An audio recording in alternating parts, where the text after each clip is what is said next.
Okay, good morning everyone. Welcome to Breckland Council's Cabinet meeting on Monday the 24th of June. It's now 9:30, so we'll formally start today's meeting. Great to see so many of you here today.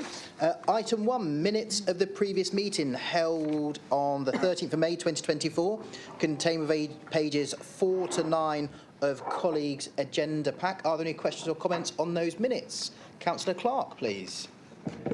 Thank you. Thank you.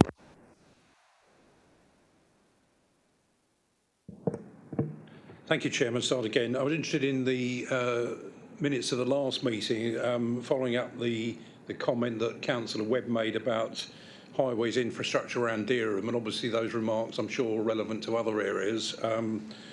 I noted there that Simon Wood talked about the development team working with National Highways and the County Council working closely with any development to ensure evidence was in place to consider any mitigations. Obviously that's welcome, but my question would be how that's going to feed into individual planning applications, feeding into the planning committee. Where's the output from that, so that members can also, give their views on any mitigations? Thank you.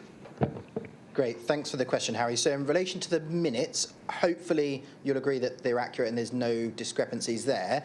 In relation to the comments and the questions Councillor Webb raised to me as the portfolio holder for the local plan and the officers, that was very much in relation to those call for sites as we move forward and making sure at this stage, whilst we're at consultation with the public and statutory consultees, to make sure everybody is engaged in that process. As we move through, if National Highways or Norfolk County Council have concerns about any scheme, this is their opportunity to make sure they raise those with us so that we understand what mitigations would be appropriate, or if mitigations aren't appropriate and it's inappropriate growth in those locations, that we begin to discount those as we move forward in the call for sites, as we move forward to Reg 19 at the end of this year.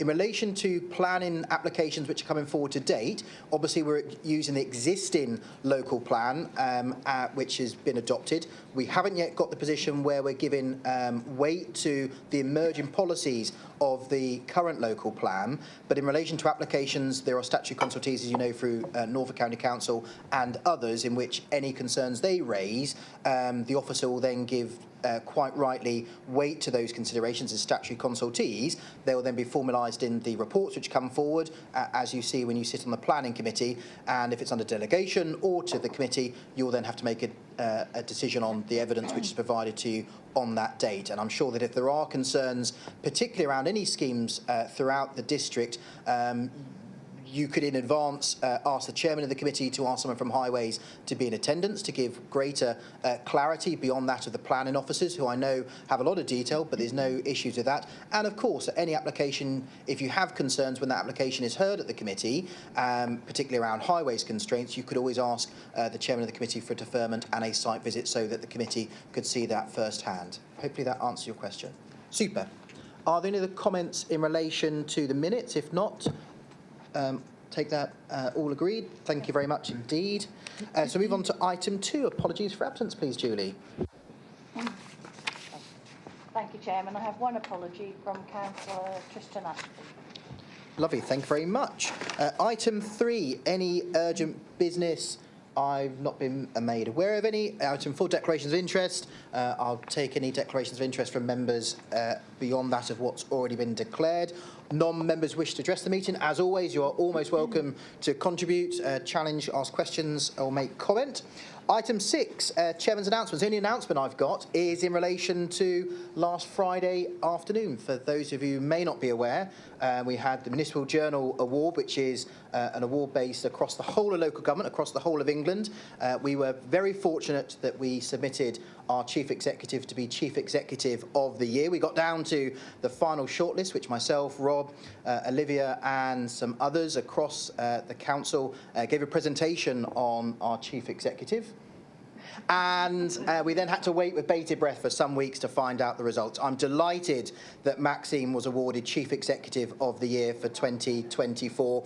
It's a massive achievement for a district council and reflects exactly what Max's vision is, her culture, her ethos, her support to democracy and in partnership across the whole of the county and the region, and in turn nationally as well. So very well deserved, Maxine, for your award.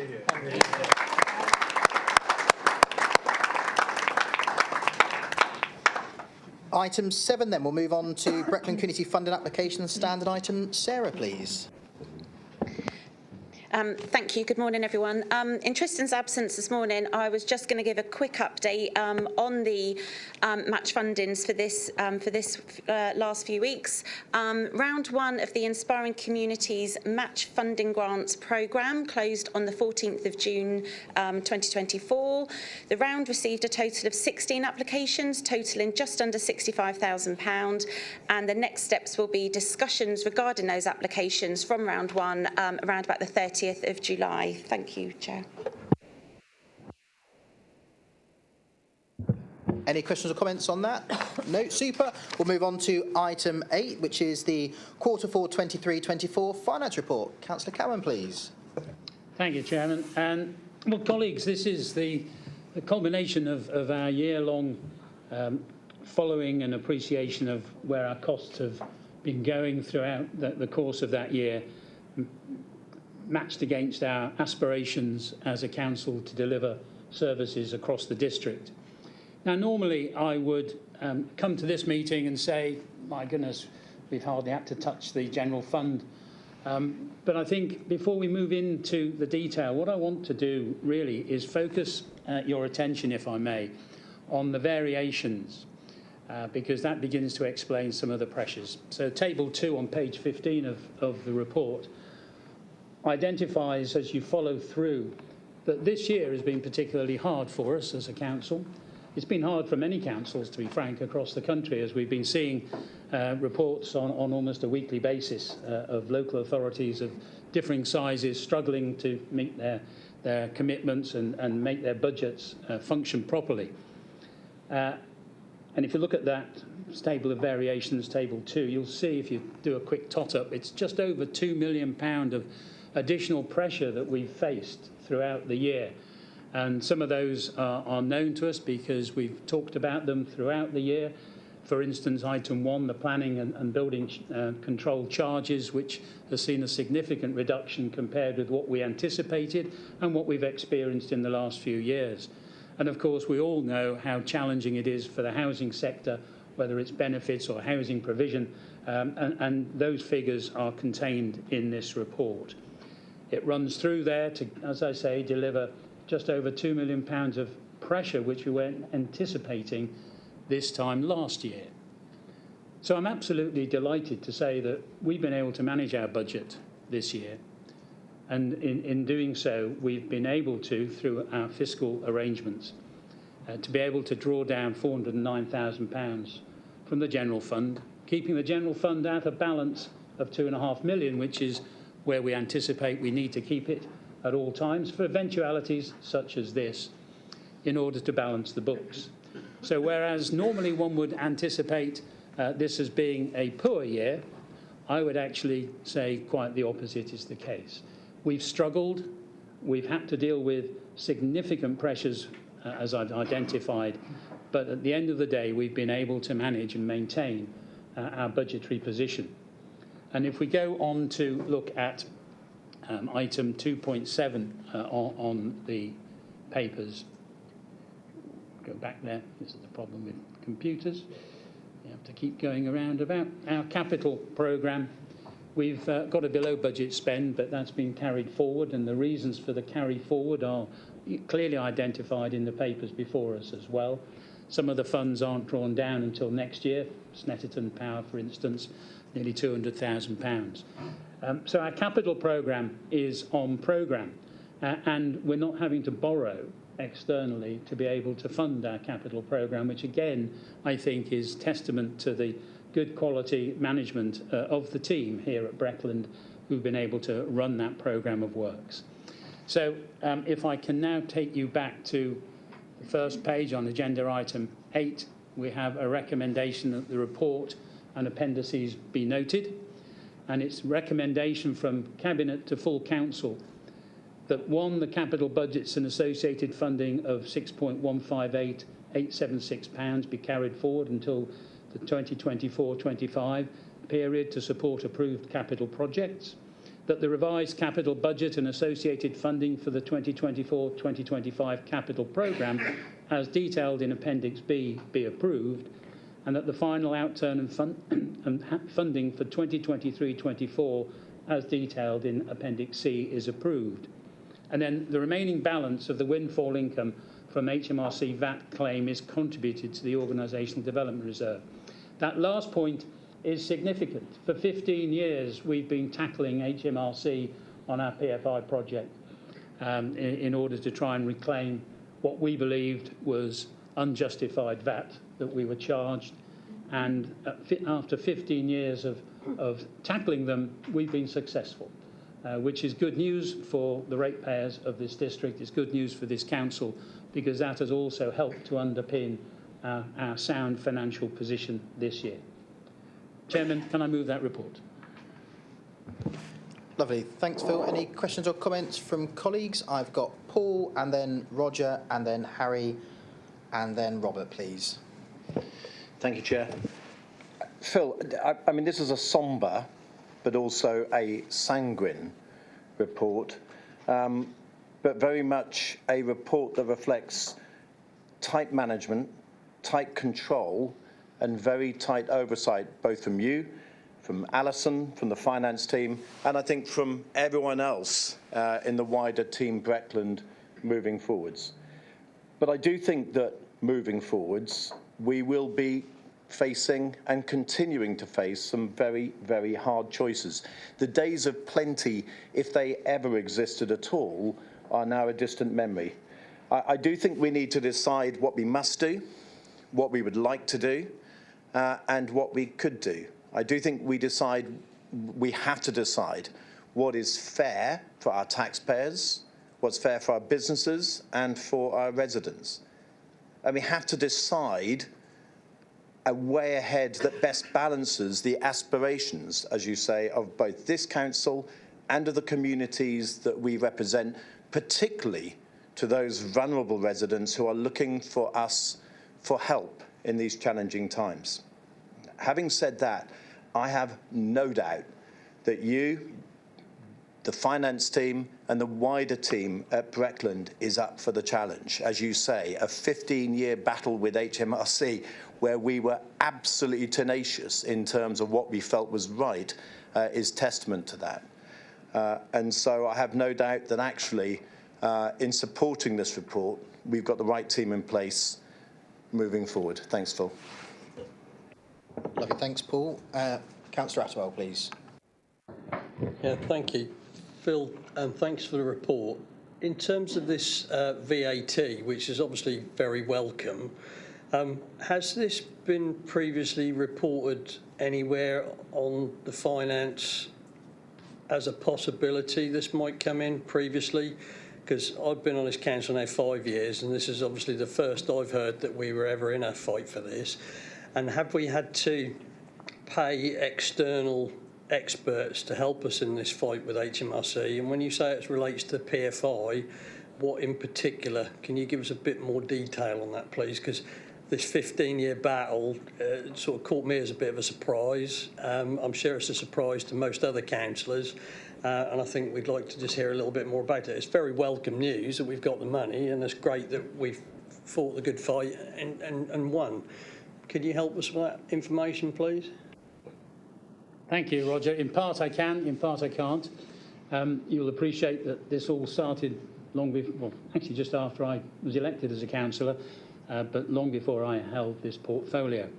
And I think it's fair to say that when one's dealing, well, I guess we all know this probably, when one's dealing with HMRC and revenues generally, it's always going to be a challenge, whether you're trying to contact them on the phone or talk to them in any way, shape or form. So it's probably wise, under any circumstances, not to count your chickens before they've hatched. And in this case, I think that's probably a lot behind why we've kept this quiet. I have to say, Ali Chubbuck is not available with us today, but I can get you a written answer from her about the detail of that. In response to your question about have we paid anyone to get it, well, I guess the answer is we have, and I can't give you the exact figure, but like any other organisation that doesn't have the skill set in-house to try and recover a large sum of money, actually it's worth paying a fee to someone to recover that kind of income. And that's exactly where we are. But I will get Alison, when she's back from her leave, to drop a note to you. Thank you, Roger.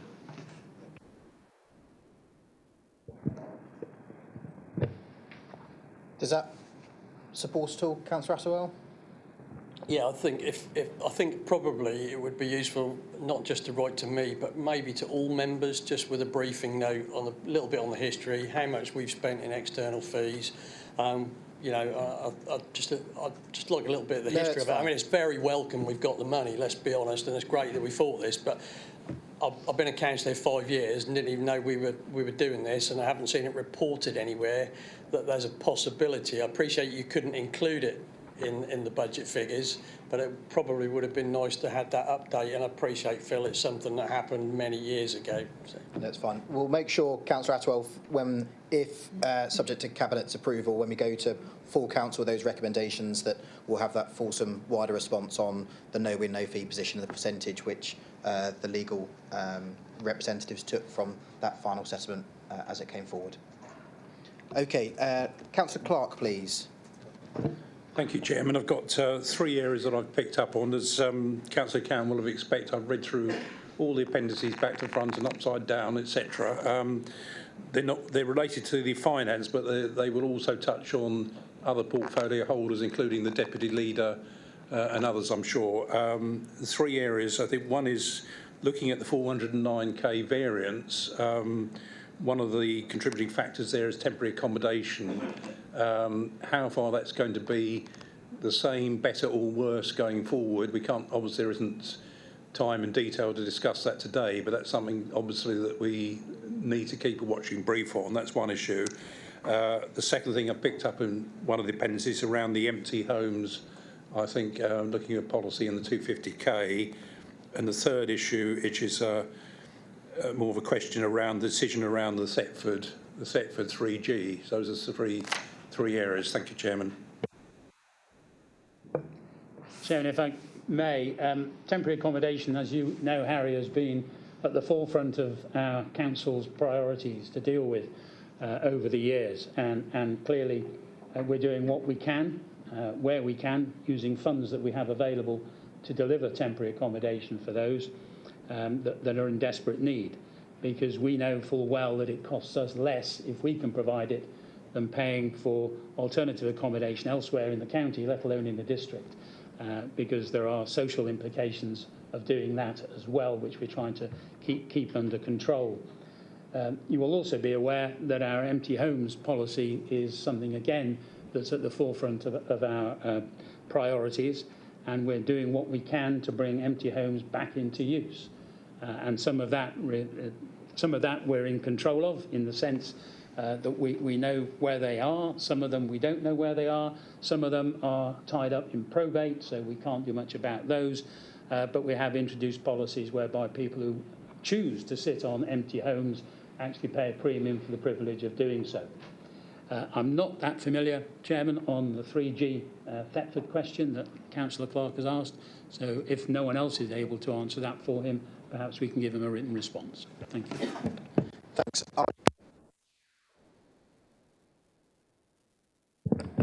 I'll just come in on 3G and I'll let Councillor Suggett then come in on the housing piece. So you'll see the position within the 3G pitch grant bid of 684,000, Councillor Clark. We were expecting to be in a more positive position to announce that through the work we're doing with the FA. There was a bit of stalling around that, just around our requirements of what they expected from us, but also in turn the work which Tristan and his team are doing with other sports clubs within the locality of Thetford.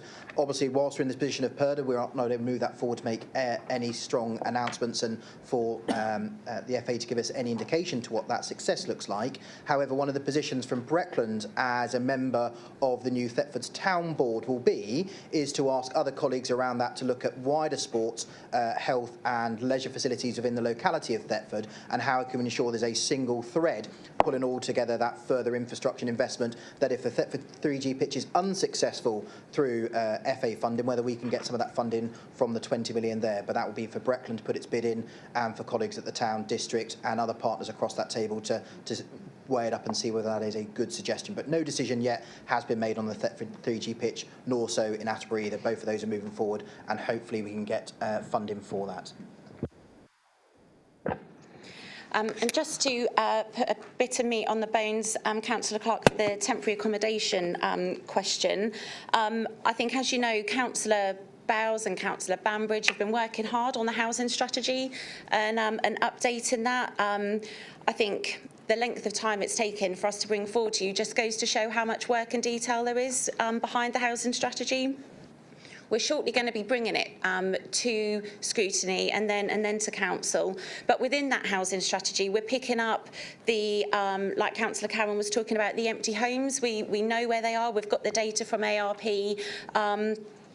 The housing team are working with private landlords with some of those empty homes and the condition of some of the homes which we know about, so we can get them into better use and so that we can get our residents in better homes when we are getting them in homes.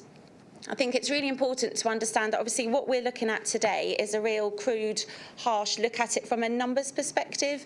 But as soon as we start to see those people coming in temporary accommodation, those numbers are people, and those people have got a huge amount of circumstances which the result is them falling into temporary accommodation. The reason why they get there is where our housing team are working really hard within our communities team to try and help those people either not get in that situation in the first place or help them get out of that situation and into better spaces so they don't keep coming back in there. So it's a piece of work which we're working on really hard to try and box off. It's really complex, and obviously this helps to keep us in check, but I think it's important for us to remember that there are residents in there and that we've got a massive team, housing and communities, working to get those people in the right places. Thank you.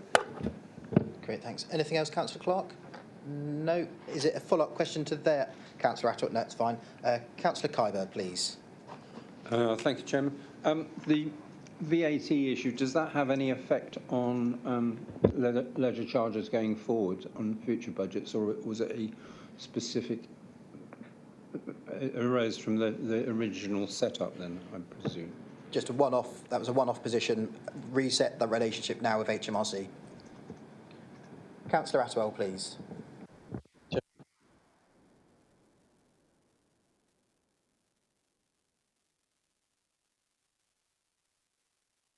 That was on, but then I didn't touch it. That's all right. Since I think we last met, you've had a bit of a change around in the cabinet, and we had a cabinet member responsible for housing. Could you just clarify who is now the cabinet member responsible for housing, so that members know who to go to for questions and answers on that? I know you've got a cabinet support member, but who is ultimately is the cabinet member responsible for that brief now, please?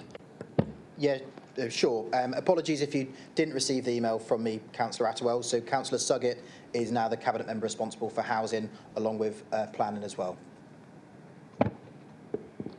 Any other questions in relation to the Q4 finance report?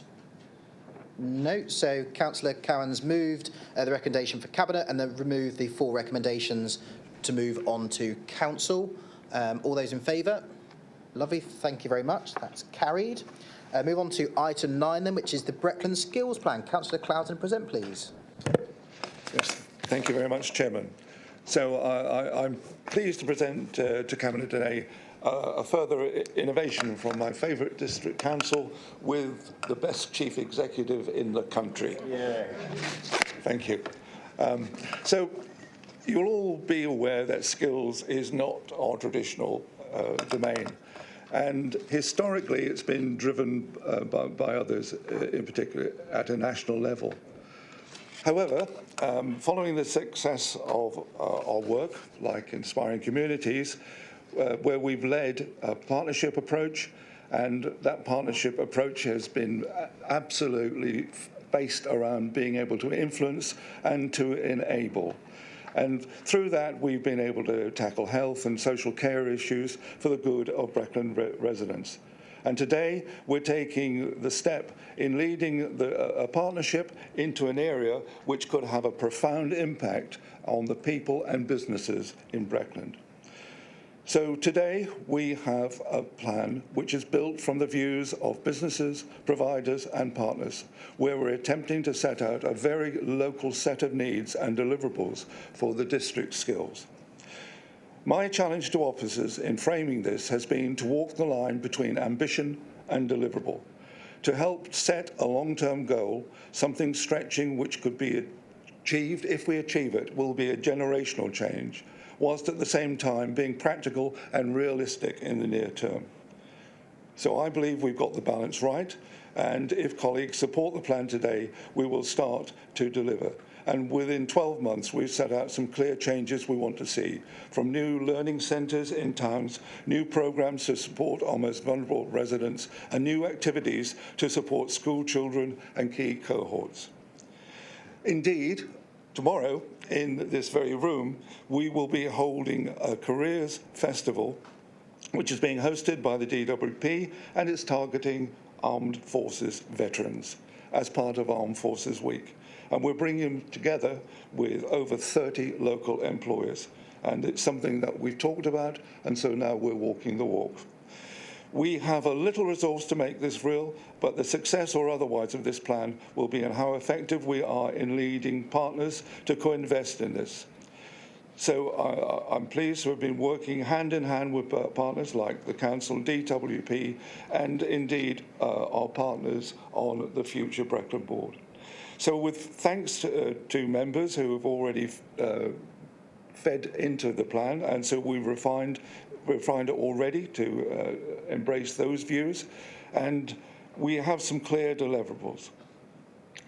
So one of the things that we want to do is to grow this, as I said, is to influence and to enable, and we will want it to show that our residents are talented in the future, and we want to influence our schools so that they can show that they are preparing young people to participate with businesses in our vibrant community. Chairman, the recommendations are on page 27, if my machine will talk to me, and those recommendations are that Cabinet adopts the skills plan as set out in Appendix 1. 2, that Cabinet confirms the district's support to the skills agenda, directing 450,000 of external grant via UK Shared Prosperity to the programme, and that Cabinet delegates to the Assistant Director of Economic and Growth in consultation with the Cabinet Member for Economic Development, implementation and management of the plan. And that's all I've got to say, Chairman. So, Andrew, is there anything that you'd like to add? I think you probably covered all the key points there, Paul. We did have quite a good session with overview and scrutiny and conscious number of members around this table here. I suppose just to re-emphasise the points you made, that we have targeted some clear activities that we want to see happen this year, both some bigger activity. Members who are here for scrutiny received a presentation update from colleagues at County who will be looking to run a programme called Boost, targeting some of the most vulnerable members of the community, to some of the smaller stuff, like, as you say, the careers fair here tomorrow. So hopefully with Cabinet support, we've got a quite ambitious but deliverable agenda for this year and some much bigger targets for future years. Conscious that one of the challenges we were set was how can we link this into funding, so we have been working closely with the county in particular in terms of what a devolved adult education budget might look like in this context, and how we can really make this grow. But yeah, thank you.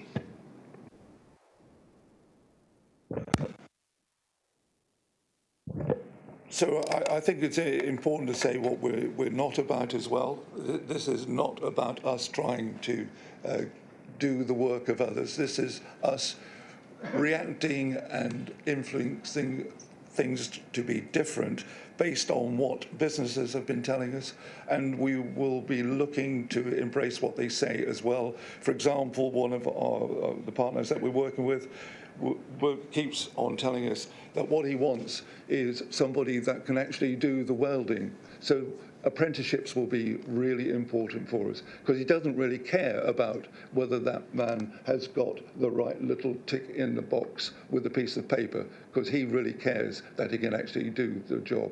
And so I think we've got to be mindful that skills isn't just the academic side, that it is a full range of things, and that's where we will be, and that's what we will be trying to achieve over the time. Thank you, Chairman. Great, thanks, Paul. Any questions or comments from colleagues? I've got Councillor Hewitt, then Councillor Webb, then Councillor Attewell, please. Thank you, Chair. Thank you, Paul.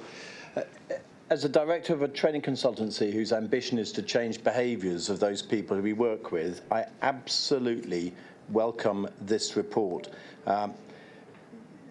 We have as an ambition for the district for our businesses and our residents to thrive. And as part of that ambition, it's right that skills and skills development should play a very, very important, if not central role. I think no longer is Norfolk often considered to be the graveyard of ambition. I never thought it was, and I don't think it should be. Instead, this should be a place, and Breckland should be a place where our residents, old and new, existing residents and those residents who will be coming into the district over the next few years can and should reach their full potential. This is a really exciting series of partnerships with a common ambition. It is ambitious, you are right, but it is also achievable. But the ambition will always be, we are open to new ideas, to new initiatives, and to new skills. We continue to punch above our weight, and we are the right place for residents, young and old, to come and thrive. Thanks, Paul, and thanks, Andrew, for putting this really quite exciting, bold plan together. Thank you. I think this is really exciting, as Paul just said. I want to say thank you as well, because from my experience, especially with armed forces, sometimes in the armed forces, a work skill is called something different than what you actually get in normal business speak. And it's matching the work skill that people from the armed forces have to what the real world outside has. And this is a really important thing, which I've seen in the past, missed opportunities where skills could be used in elsewhere and real to benefit to our community. So I want to say a big thank you and well done, as I said, and I look forward to see what happens. Thank you. Roger? Yeah, thank you, Chairman, and thank you, Paul, for the report. You'll know from the overview and scrutiny, I very much welcome this. Just a point of clarity, if I may. The version that we have here today is called the Cabinet version. It would be immensely helpful if somebody could have told us what the specific changes are, or highlighted the specific changes between this version and the one that came to overview and scrutiny, because I'm not sure that's entirely clear without reading the whole document from cover to cover and then reading the overview and scrutiny and comparing them. Is that something you or Andrew can quickly talk us through? Are there any substantive changes, or is it just text and layout, etc.? Thank you. Yes, sorry, Roger. Talking with my back to you, but yeah, to reassure that there are no massive substantial changes. The key ones really are probably somewhat cosmetic. The cover page was, the picture has been changed to be something a bit more skillsy. There was a bit more clarity put in about deliverables in each of the sections, and a bit more detail added in terms of some of the measurables that we'd want to see. But nothing substantive has been changed. It's kind of refinements that we took from it.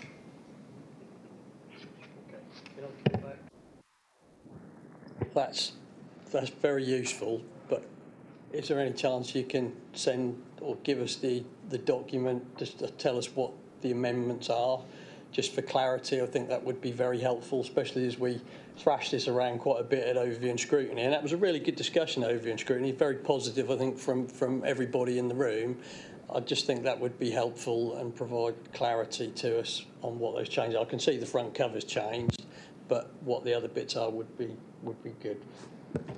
If we've got a track change document saved somewhere, Councillor Attwell, we'll share it with you and members of the Commission. Councillor Cowan, please. Thanks, Chairman. An incredibly good report. Now, I've been around long enough to remember going up to London to discuss with a major international company the potential for them opening a significant business here in Breckland, which didn't happen. And it didn't happen for two reasons. One, because we didn't have the skill sets that they required, but also because we actually had a very high employment rate in the district. And the employment rate was high, but it was actually a very low-grade employment rate, because at those days we were only seen as an agricultural economy here in Breckland.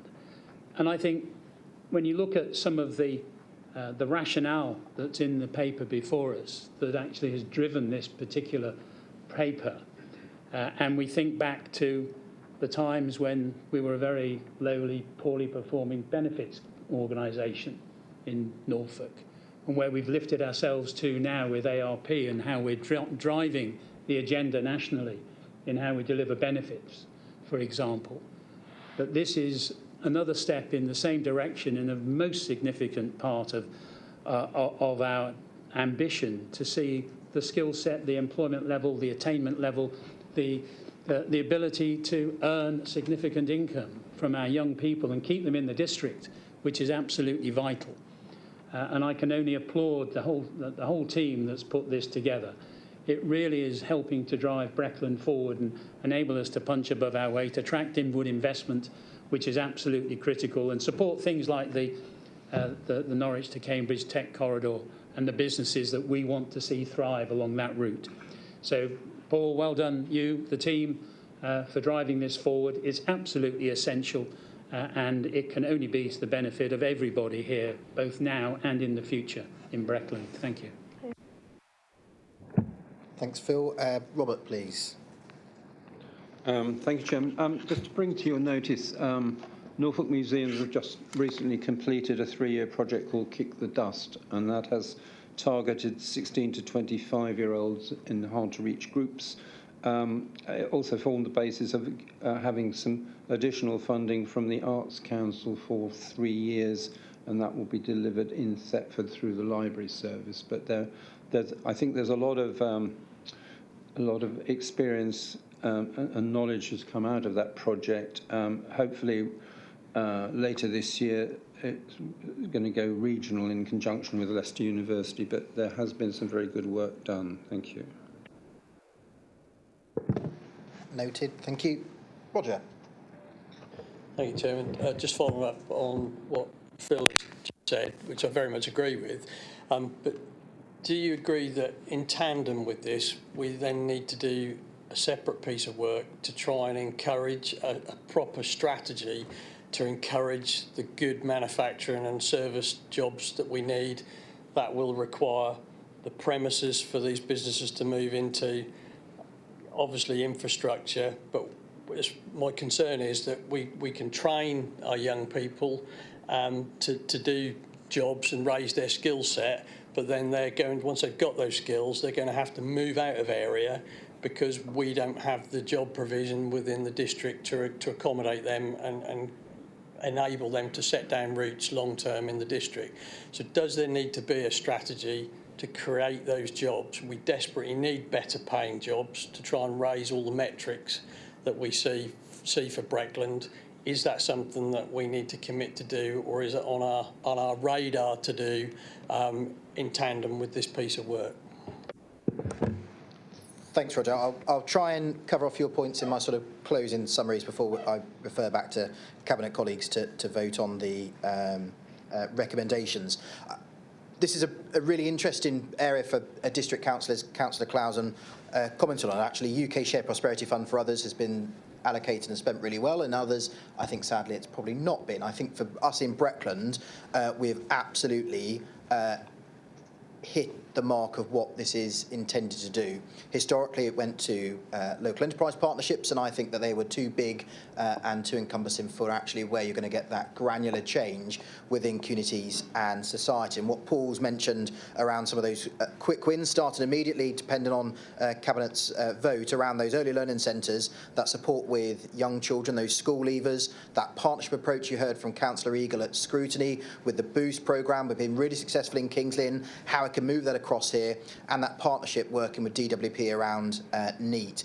Those are the big challenging areas where actually we need direct target intervention, where district councils know their communities inside and out, are therefore, for me, best place to do that. And actually now, through the fantastic work we've done with Inspiring Communities, actually we've proven to everyone across the county that we're a really good partner to do business with. In relation to the wider sense of how we ensure that employers stay within the district, grow within the district, but also come to the district, I think part of where we're now moving into that space and the work which Paul, Andrew, Rob, Sarah and I are doing is making sure that we're a one-stop shop. So before, you'd have previously contact the planning team, then you'd have to contact an asset team, and then maybe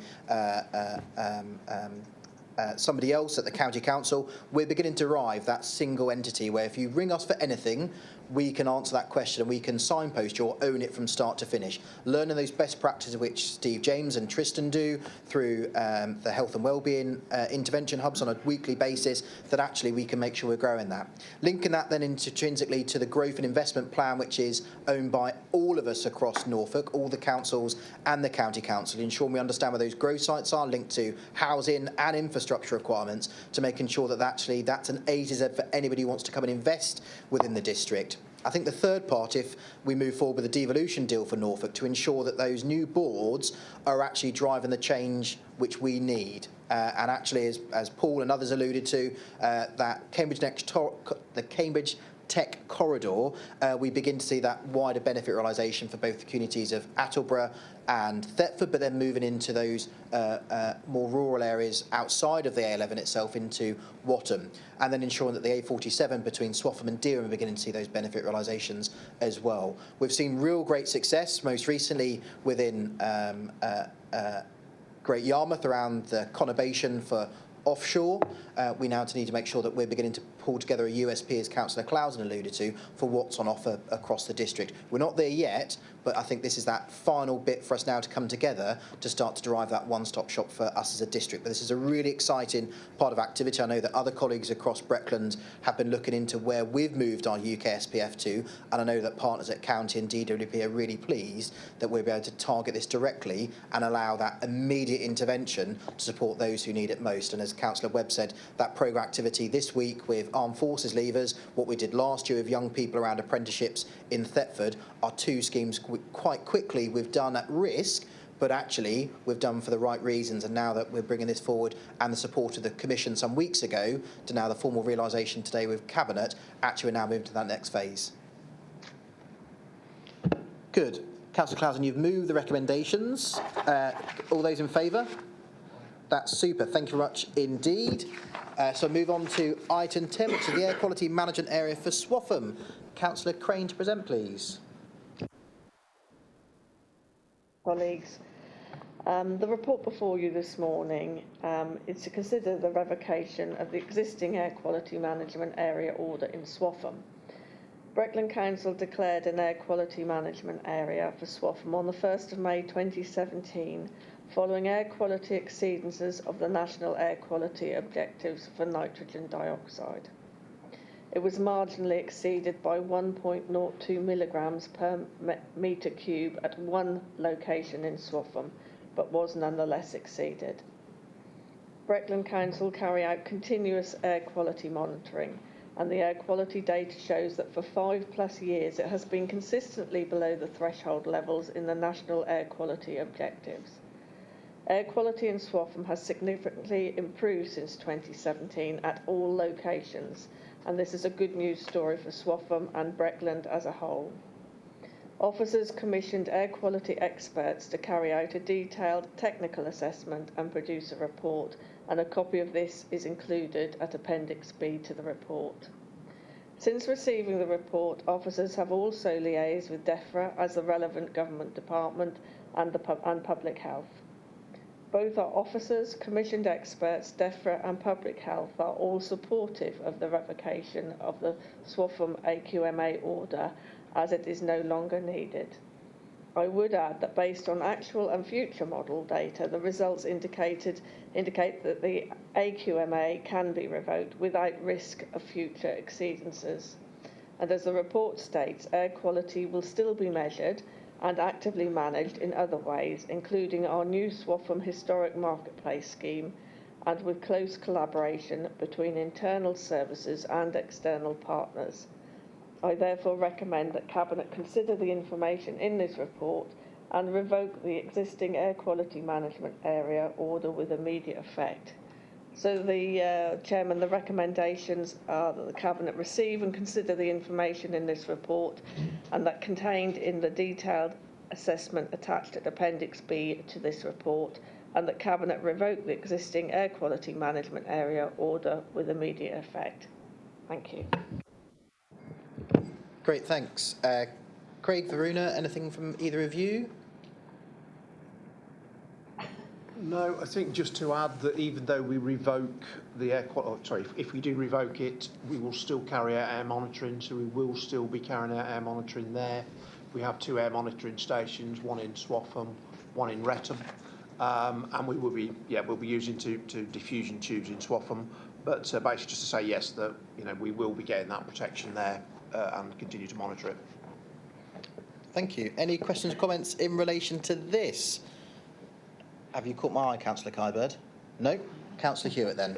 Just super quick. I fully support it, Sam. But there again, I was always frustrated that it was put into place in the first place. I've always considered that reading a number of years ago to be an erroneous reading, and it certainly looks statistically odd when you look at the overall trend moving down. But let's just get rid of it and have done with it.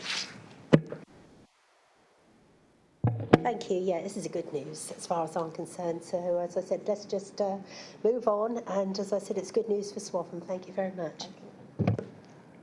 Good. If there's nothing else in relation to this item, we've got the 2 recommendations from Councillor Crane, read with passion. All those in favour? Super. Thank you very much indeed. That's carried. So we'll move on to item 11, which is the date of the next meeting. That will be held on the 15th of July 2024 at 9:30 here in the Anglia Room at Elizabeth